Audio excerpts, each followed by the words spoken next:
Hey, how's it going? It's your guy King David, TrapMonster.com, here to provide you guys with a banging preset I've made.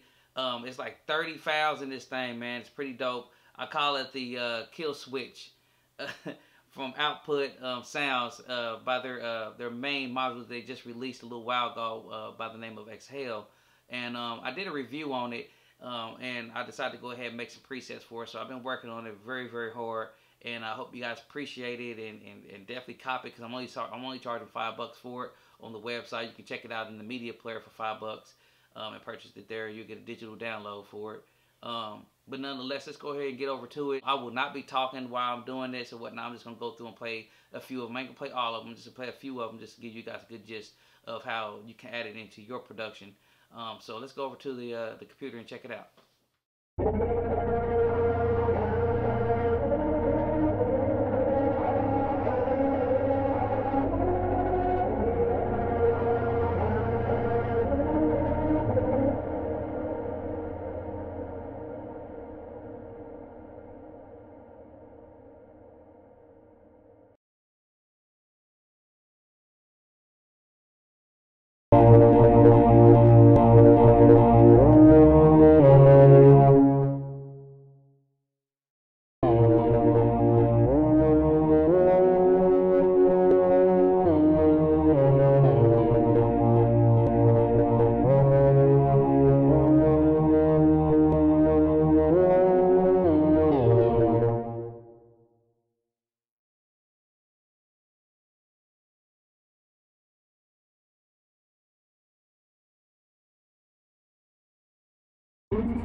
Some banging presets in there, so go check that out, copy that, man. It's only $5. It ain't nothing. You spend that at McDonald's or something, you know what I mean? But to add to your production, man, definitely some unique sounds for you guys out there, guys and girls out there that just getting down like that and like the Vox engine, because that's what it is. It's basically focused on Voxes and customizing them in a way so you can have some unique Vox sounds. But nonetheless, go check it out. Buy that thing at the website. Oh, don't forget, like, rate, and subscribe, please. Smash that like button if you can. And leave some comments too, man. Let me know how you feel about it. And also, if you copy it, let me know how. I want to hear some of your production, what y'all doing in it. So if you can, inbox me, text me, or whatnot, via YouTube, of course, comment or whatnot. I'll get that. Send a link or something like that to your SoundCloud or your website or whatnot, so I can check out what y'all done with the preset that I've made. Until next time, hey, 2016, we in this thing. I'm out. Peace.